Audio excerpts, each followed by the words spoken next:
Continuing my series on World War II tanks that need adding to War Thunder, we now come to British tank destroyers. Now, with regards to British tank destroyers, we are actually in a pretty good place so far, with most of the major tracked variants already in game, but there are still a few wheeled vehicles and some lesser known tracked vehicles that still need adding. And for our first tank destroyer, we have the Carrier 2-pounder anti-tank, which is basically an early Universal or Bren carrier that has been converted into an early tank destroyer type vehicle, with this being produced by Vickers-Armstrong around 1937. Now, the weapon used is the venerable 40mm 2-pounder gun, which is the standard British tank gun in the early tiers, firing 2 AP shells, an APHE shell with 49mm penetration at 500 metres and 21 grams of explosive mass, and an APC-BC shell penetrating 77mm at 500 metres, making this a very deadly weapon against most enemy tanks in the early tiers,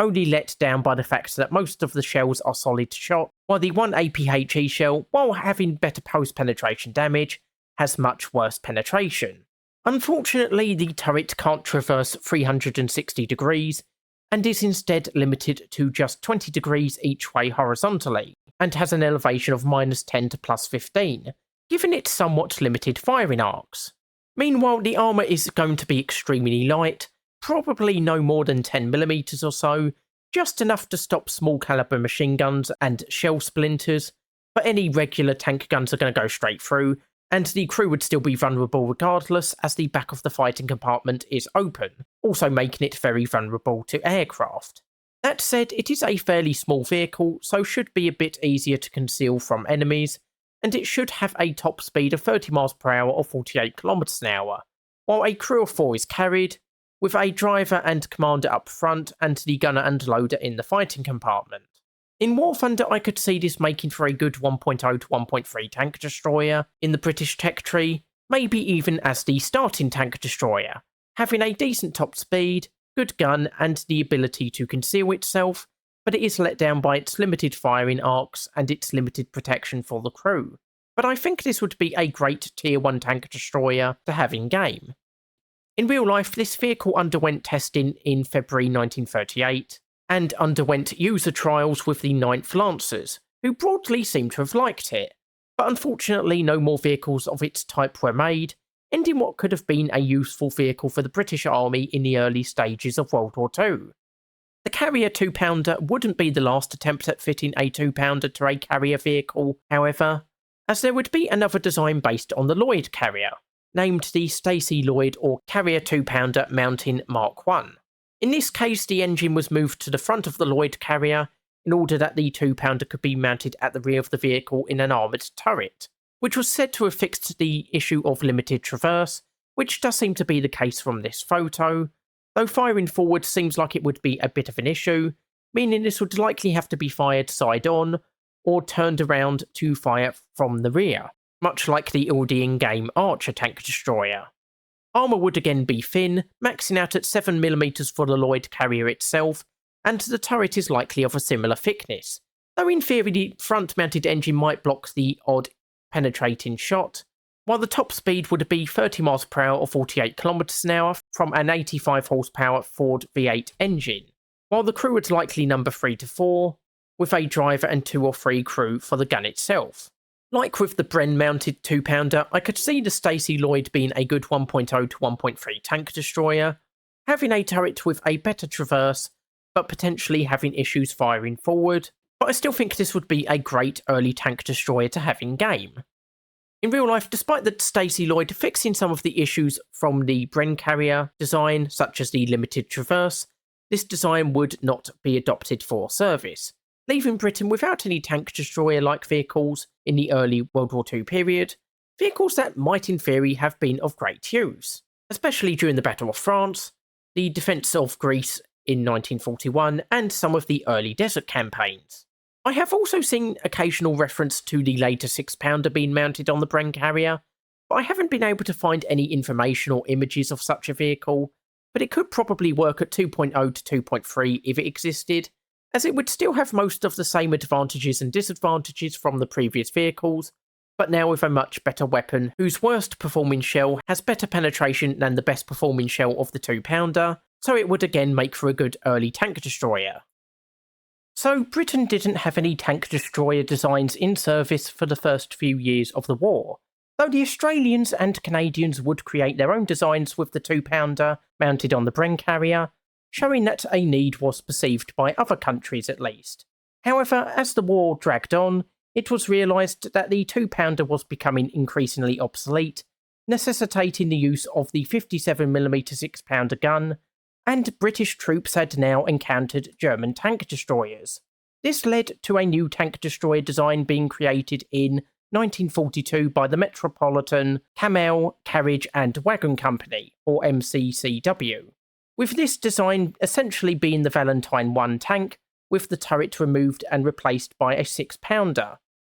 Now, on the one hand, this new tank destroyer's armament is a massive improvement, with the worst 6-pounder shell outperforming the best 2-pounder shell in-game, or more specifically, the 6-pounder's APC-BC shell can penetrate up to 101mm at 500 metres, making this a pretty decent gun for tiers 2 to 3. On the other hand, while the armour of the Valentine's hull is still pretty good, at 30 to 60mm for the front, 60mm for the sides, and 17 to 60mm for the rear, the new fighting compartment is only protected by the gun shield, and some armour placed around the sides and rear, which to be fair does give pretty good coverage from enemy fire, but it's not going to be very thick armour and will only protect against light caliber machine guns and shell splinters, while the roof is open-topped, making it vulnerable to enemy aircraft, and the whole layout as a whole makes the tank taller and easier to spot for enemies. Other than that, the top speed is 15 miles per hour or 24 kilometers an hour,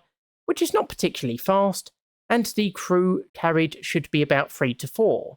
Overall, this could probably work at around 2.3, as this tank now has a much improved main gun, but is now far more vulnerable on the battlefield, and due to its slow top speed is unlikely to have much luck getting around the battlefield in a timely fashion. But it might find success defending or overlooking key positions, and it would still be nice for this rather unusual tank destroyer prototype to be represented in War Thunder in some fashion.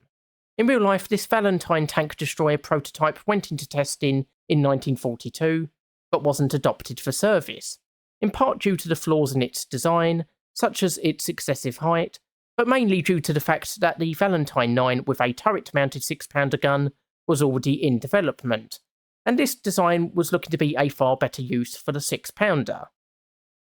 Lastly, for the tracked tank destroyer vehicles, we have a rather unusual conversion where a Smith gun was installed on a Bren carrier. Now, the Smith gun is a rather unusual vehicle that began development after the fall of France, as a simple but effective anti-tank weapon that could be put into production quickly, which was especially important as the British Army had just had to abandon a lot of anti-tank guns in France, and so was rather short of these weapons. Unusually, the 76mm or 3-inch smoothbore gun was meant to be moved about using the 2 wheels, in theory making it quite mobile, and it would then be tipped onto one of these wheels to form a stable firing platform, with the top wheel providing a small amount of protection for the gun crew. Production wouldn't start until 1941, and most of these weapons would go to the Home Guard, though some were delivered to the Army and Air Force, who used them to guard airfields and other such locations. And interestingly, at least one was mounted to a Bren carrier.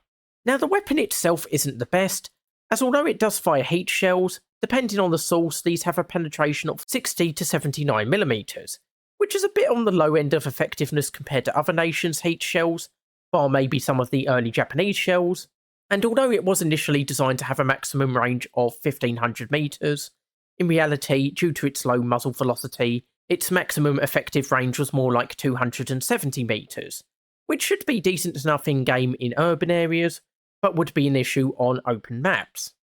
It could also fire a few types of HE shells and a smoke shell, but I suspect the HE shells won't be very effective, while the smoke shell might do some good work at providing concealment. Meanwhile, the elevation should be up to 40 degrees, while the horizontal traverse is unknown, though I can't imagine it would be too high. Meanwhile, the armour should max out at 10mm, with a top speed of 30 miles per hour or 48 kilometers an hour, and presumably a crew of 3 to 4.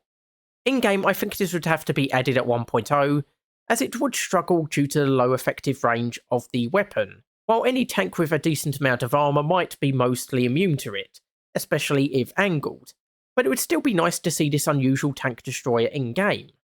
In real life, this appears to have been a one-off conversion, though whether it was ordered by the Home Guard or the British Army seems to be a bit unclear, but presumably it wasn't a great success as it was never repeated, though the Smith gun itself would be built in large numbers, about 3 to 4,000, and provided the Home Guard with a decent anti-tank weapon, allowing for more modern anti-tank weapons to go straight to the army. So that is more or less it for tracked British tank destroyers, but thankfully Britain also had a whole bunch of wheeled tank destroyer vehicles, starting with the AEC Mark I gun carrier, more commonly known as Deacon, which is essentially an AEC Matador truck, which has been fitted with the 57mm 6-pounder gun, as well as armour plate.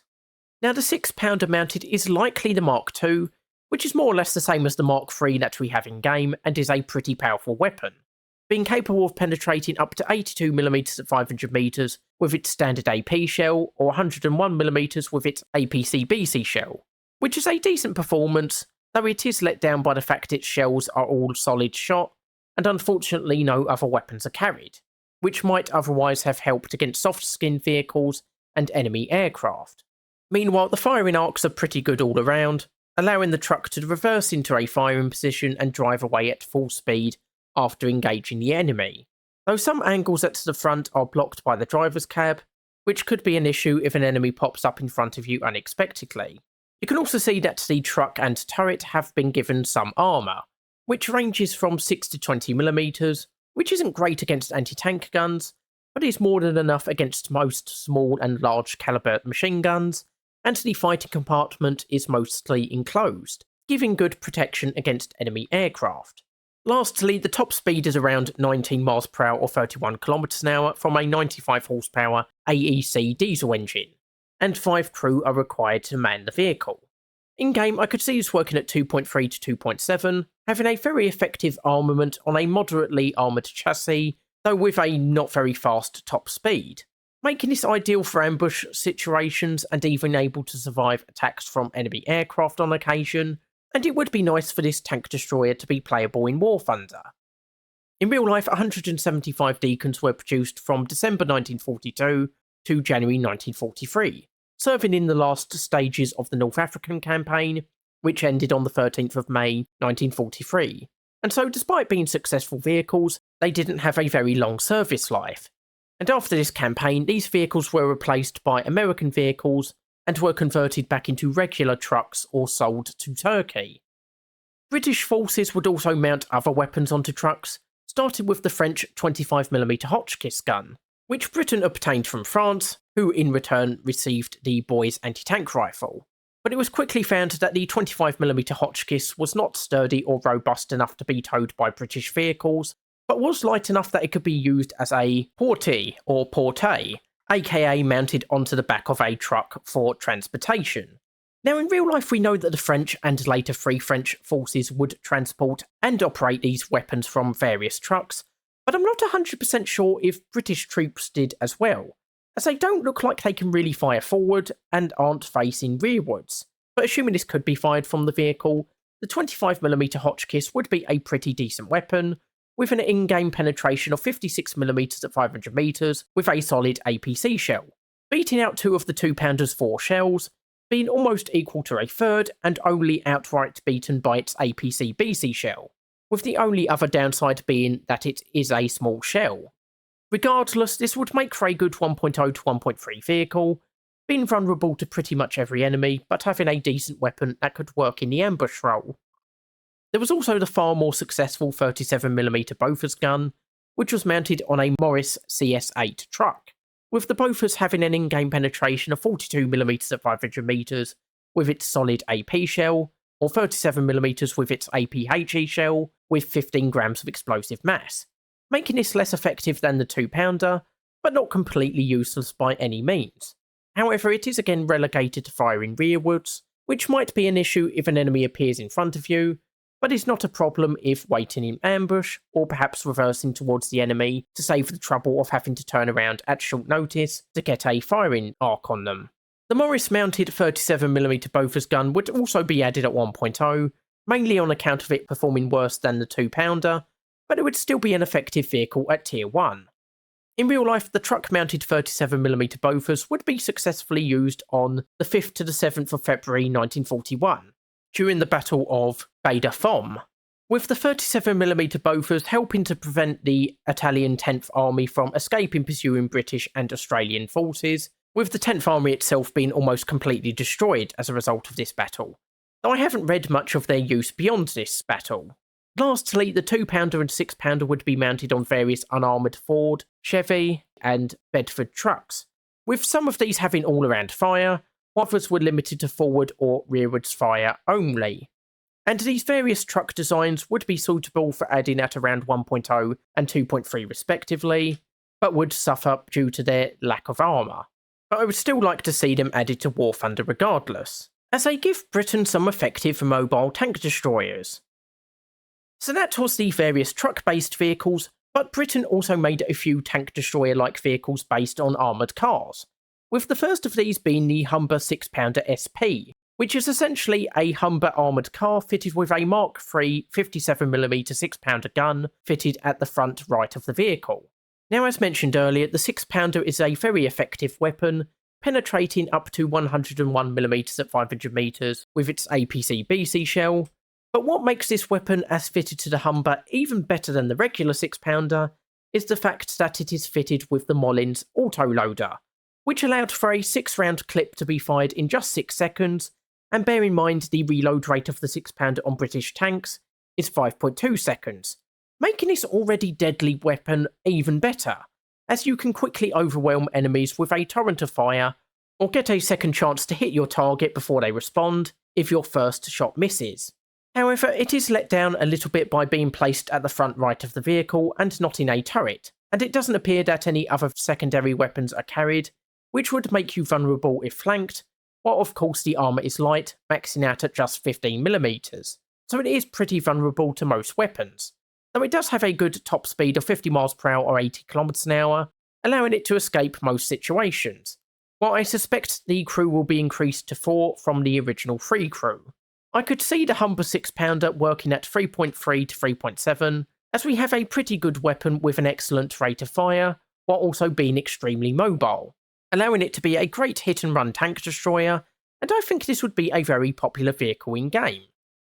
There would also be the Firefly, no, not that Firefly, but instead a very similar modification made on the Morris light reconnaissance car, with the 6-pounder mounted centrally at the front, and is again fitted with the Mollins autoloader, so again making this already excellent weapon even better, and to my mind having it centrally mounted rather than offset to the right should in theory give it better firing arcs than on the Humber 6-pounder SP, but again it doesn't look like any secondary weapons are carried. Unfortunately, armour is again very light, maxing out at just 14mm, but it does have a very good top speed of 50 mph or 80 km/h, again making this a good hit and run vehicle, while the crew is again around 3 to 4. Like with the Humber, I think the Firefly could work at around 3.3 to 3.7, with one of these vehicles maybe being added as a premium vehicle and one on the regular tech tree, with the Firefly again being a great mobile tank destroyer vehicle, which is able to get around the map very quickly, and again I could see this being a very popular vehicle,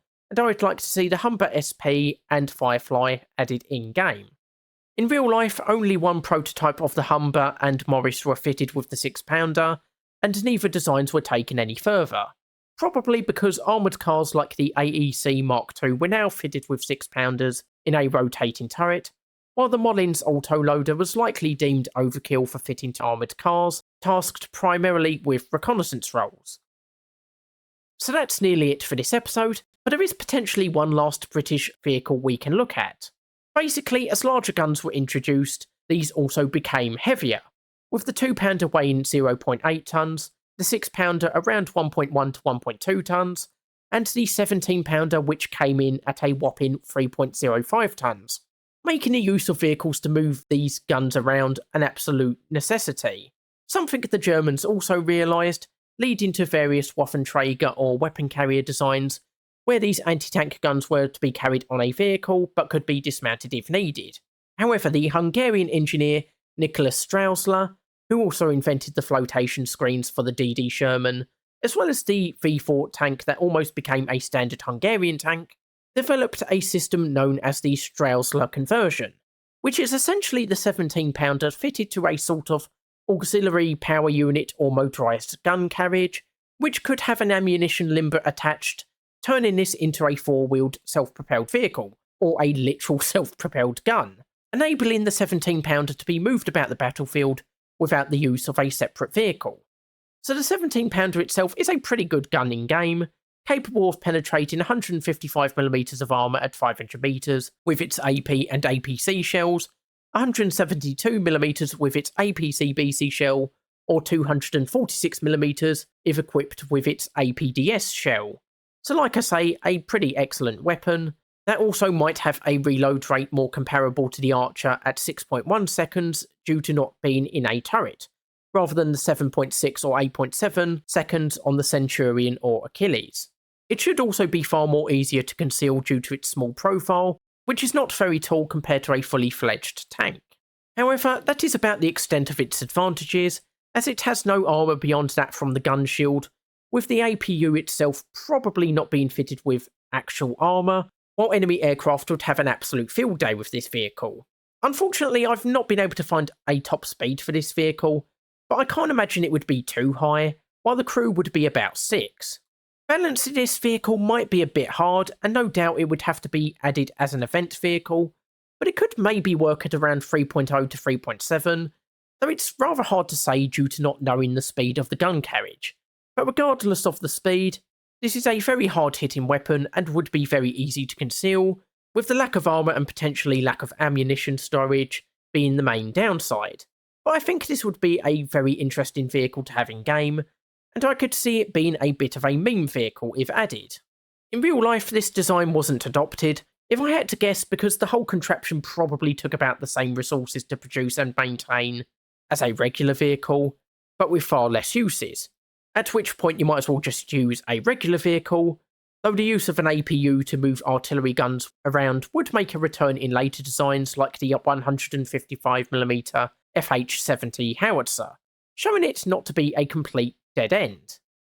So then for our very last vehicles, we have a few American tank destroyers that were used by British forces, namely the M3 GMC, which was based on the M3 half-track chassis, and the M10 GMC, though many of these latter vehicles would be fitted with the 17-pounder, and named the Achilles, with this variant already in the British tech tree. Now both of these vehicles are already in game in the American tech tree, so could be added to the British tech tree if required rather easily, with the M10 being folded with the Achilles and the M3 GMC filling the gap between the Daimler Mark II and the Archer. Or a more likely option is making British camouflage schemes available to be fitted to existing vehicles in the American tech tree, allowing for their British service to be represented at least in a limited fashion.